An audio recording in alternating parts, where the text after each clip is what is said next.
Got a broken threaded rod? Don't throw it away just yet. There's a clever little trick that can make this broken piece surprisingly strong.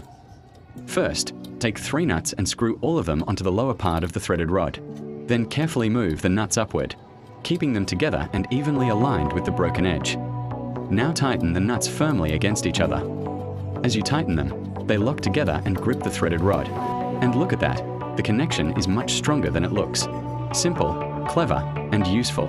Follow human skill for more smart tricks.